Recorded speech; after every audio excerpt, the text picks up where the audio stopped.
تذكر يوما كنت تعانق دمعة الفكر تناجي الله في صبر وترجو رحمة تسري. وہاں کی مثال ابن قیم رحمہ اللہ نے بھی بڑی اچھے طریقے سے دی ہے. فرماتے ہیں میں ایک مرتبہ ایک محلے سے گزر رہا تھا تو میں نے ایک گھر کے اندر شور کی آواز سنی. اتنے میں دروازہ کھلا, ایک عورت اپنے بچے کو مار رہی تھی. ماں اپنے بچے کی پٹائی کر رہی تھی اور اس کو دھکا دے کر اس کو باہر نکال دیا. کہا نکل جائے اس گھر سے, پورے مجھے ذلیل کیا ہوا ہے. کہا بچہ تھوڑا سا ادھر ادھر ہوا اور اس کے بعد وہ دہلیز پر آ کر بیٹھ گیا اور بیٹھا بیٹھا سو گیا. کہا میں بیٹھ گیا, میں نے سوچا کہ دیکھو ماں جب نکلے گی اس کے اس بچے کے بارے میں کیا تاثرات ہوں گے, کیا کیفیات ہوں گی اس کی. کیا کچھ وقت گزرا, کچھ وقت گزرنے کے بعد ماں کسی کام سے باہر نکلی, اس نے دروازہ کھولا, دیکھا بچہ جو ہے وہ دہلیز پر سر رکھ کر سویا ہوا ہے. تو کہا فوراً اس نے اس بچے کو گود میں اٹھایا, اس کو چوما. میرا بچہ تو نہ مجھے ستایا کر, نہ مجھے تکلیف دیا کر, مجھے غصہ آ جاتا ہے. اور اس کو بڑے پیار سے اٹھا کر گھر کے اندر لے گئے. تو فوراً میں نے رب کی ذات کو پہچانا, رب کی ذات کی رحمت کو میں نے کچھ سمجھا کہ ایک ماں جس کو 1% اللہ نے اپنی رحمت عطا کی ہے, اس ماں کی حالت یہ ہے کہ اس سے اتنی ناراض کہ اس پر تشدد کیا, اس کو مارا, اس کو پیٹا, اس کو گھر سے نکالا. لیکن گھر سے نکالنے کے بعد پھر جب اس کو دیکھا, تھوڑی سی پریشانی کے عالم کے اندر دیکھا, فوراً اٹھا کر اس کو اپنے باہوں کے اندر لیا, فوراً اسے اپنی رحمت کے اندر لیا اور فوراً جا کر اس کو گھر کے اندر لے گئے. تو یہ ماں اتنی محبت کرتی ہے, وہ رب اس سے کہیں زیادہ محبت کرتا ہے. وہ رب ہمارا بڑا منتظر ہے, وہ رب ہمارا بڑا منتظر ہے. ہر لمحے اپنے بندے کا منتظر رہتا ہے کہ میرا بندہ میری طرف آ جائے, میرا بندہ میری طرف متوجہ ہو جائے, میرا بندہ میری حقیقت کو جان لے, میرا بندہ اپنے پیدائش کے مقصد کو جان لے. ہر وقت وہ رب ہمارا منتظر ہے. وہ نہیں دیکھتا کہ اس نے کتنے گناہ کیے ہیں, اس نے کتنے قتل کیے ہوئے, کتنے زنا کیے ہوئے, کتنے اس نے اکبر الکبائر گناہ کیے ہوئے. جب انسان رب کی طرف آتا ہے تو اللہ رب العزت کی ساری چیزوں کو بھلا دیتے ہیں. جیسے مشہور واقعہ بنی اسرائیل کا اکثر نے سنا ہوگا کہ بنی اسرائیل کے اندر بارش بند ہو گئی. قوم والے وقت کے نبی کے پاس گئے اور کہا کہ عرصہ ہو گیا, کاٹ پڑ گیا, بارشیں نہیں آ رہی, تو اللہ رب العزت سے دعا کریں. تو وقت کے نبی نے ساری قوم کو اکٹھا کیا ایک میدان کے اندر. اللہ تعالیٰ سے دعا کی گئی, اللہ قوم پریشان ہے, بارش نہیں برس رہی ہے, اپنے رحمت کی بارش برسا. اللہ رب العزت نے وہی بھیجی, کہا ایک شخص ایسا ہے کہ جسے 40 سال گزر چکے ہیں, اس 40 سال کے اندر اس نے میرا ایک بھی حکم نہیں مانا. 40 سال سے وہ شخص میری نافرمانی کر رہا ہے, میں اس سے ناراض ہوا ہوں, اس کے گناہوں کی نحوست سے میں نے غصے میں بارش کو بند کر دیا ہے. حضرت موسیٰ علیہ السلام غالباً اس وقت کے نبی تھے. وہ کھڑے ہوئے, انہوں نے اعلان کیا, کہا کہ اللہ رب العزت مجھ سے ہم کلام ہوئے ہیں اور انہوں نے مجھے بتلایا کہ تیری امت کے اندر ایک شخص ایسا ہے کہ 40 سال گزر چکے, اس نے اللہ کی کوئی فرما برداری نہیں کی ہے, اللہ کا کوئی حکم ہی نہیں مانا ہے. وہ کون شخص ہے؟ وہ میری قوم سے نکل جائے, اس کی وجہ سے ساری قوم پریشان ہے. جب اس شخص نے, اب جو کر رہا تھا وہ تو اس بات کو جانتا تھا, جب اس شخص نے یہ بات سنی, کہا کہ یہ تو مسئلہ بڑا خراب ہو گیا, میری وجہ سے ساری قوم پریشان ہے. تو وہ دائیں طرف دیکھا, مجمع مجمع تحت نگاہ, بائیں طرف دیکھا, مجمع مجمع, آگے دیکھا, پیچھے دیکھا, مجمع مجمع ہے. تو کہا میں اٹھوں گا, سارے دیکھیں گے, میری تو بڑی تذلیل ہوگی,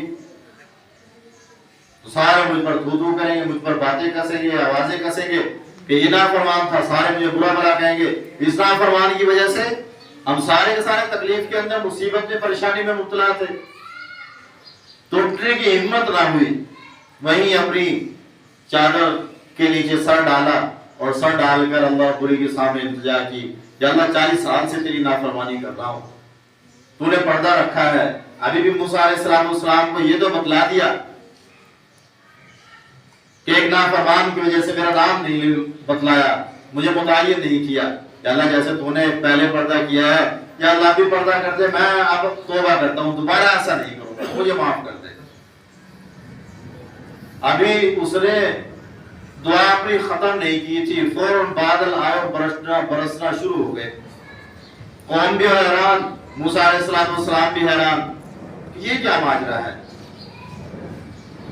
کہ میں نے اعلان کیا، اعلان کرنے کے بعد ہم منتظر ہیں، ساری قوم منتظر ہے کہ اس شخص کو ہم بھی دیکھیں کہ کون بدبخت ہے جس کی وجہ سے ہم سارے عذاب کے اندر مبتلا ہیں۔ شخص تو کوئی نکلا نہیں اور بارش برسنا شروع ہو گئی۔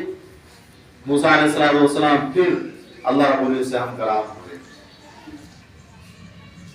اور اللہ رب العزت پوچھے، اللہ آپ نے تو فرمایا تھا کہ ایک شخص کی وجہ سے میں نے بارش کو روکا ہوا ہے، کوئی شخص تو نکلا نہیں ہے، بارش پہلے آنا شروع ہو گئی۔ تو اللہ رب العزت نے فرمایا کہ جس کی وجہ سے بارش کو روکا تھا اسی کی وجہ سے میں نے بارش کو برسا دیا ہے۔ تو موسیٰ علیہ السلام نے عرض کیا، اللہ اس بندے کا تو بتلا دے۔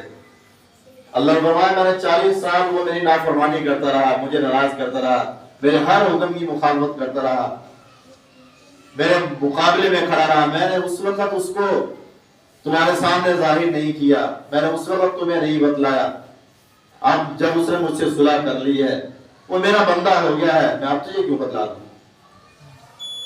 تو وہ ذات تو اتنی رحیم ذات ہے، وہ ہماری منتصر ہے، اور خاص طور پر امت محمدیہ صلی اللہ علیہ وسلم سے تو بہت زیادہ محبت کرتی ہے وہ ذات۔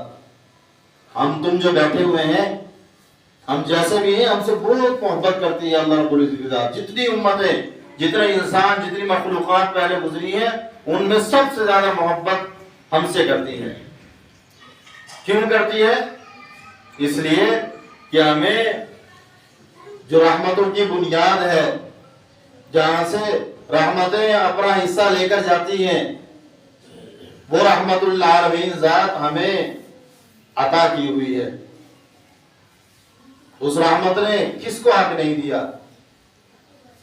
کیا چرند ہیں، کیا پرند ہیں، کیا کوئی جانور ہے، کیا کوئی مخلوق ہے، کون سی ایسی چیز ہے جس کو اس ذات نے حق نہیں دیا؟ آپ صلی اللہ علیہ وسلم کی رحمت سے مستفیض نہیں ہوا۔ اونٹ ہے، وہ آپ صلی اللہ علیہ وسلم کے پاس چل کر آ رہے ہیں، اپنے مالک کی شکایت کر کے آپ صلی اللہ علیہ وسلم کی رحمت کے اندر آ رہے ہیں۔ جانوروں کے بارے میں آپ صلی اللہ علیہ وسلم نے فرمایا کہ جانوروں پر تم رحم کرو۔ جانوروں پر کیسے رحم کریں کہ کھڑے جانور پر تم نہ بیٹھو، اگر تم جانور سے خدمت لیتے ہو تو اتنی خدمت کرو کہ اس کے طریقت ہے اور اس کے پیٹ بھر کر چارہ دو۔ پرندوں کے بارے میں فرمایا تم ان کو قید نہ کرو، اگر تم نے قید کیا تو ان کے کھانے پینے کا پورا انتظام کرو۔ درختوں کے بارے میں فرمایا کہ تم بلا ضرورت اس کی کاٹ چھانٹ نہ کرو۔ ہمارے نزدیک غیر جاندار مخلوق، غیر بڑی مخلوق ہے، یہاں تک کہ اس سے بڑھ کر بات آپ کو بتلاؤں، اس سے بڑھ کر آپ صلی اللہ علیہ وسلم نے جبرائیل امین سے پوچھا، اے جبرائیل، ساری کائنات نے میری رحمت سے فائدہ اٹھایا ہے، اے جبرائیل کیا تم نے بھی میری رحمت سے کوئی فائدہ اٹھایا ہے؟ تو جبرائیل امین نے عرض کی کہ یا رسول اللہ صلی اللہ علیہ وسلم، جی میں نے بھی بہت فائدہ اٹھایا ہے۔ فرمایا کیسے؟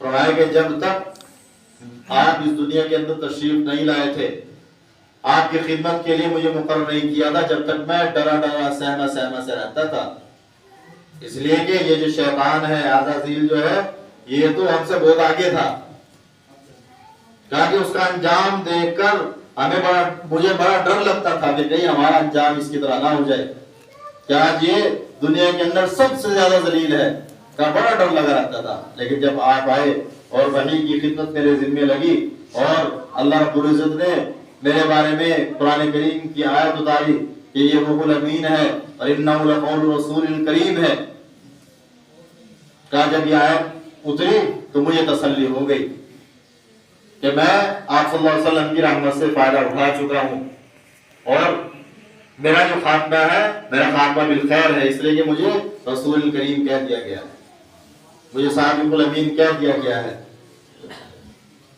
تو اس کے باوجود بدبختی کہاں کھڑی ہے؟ بدبختی ہمارے پاس کھڑی ہے کہ ہم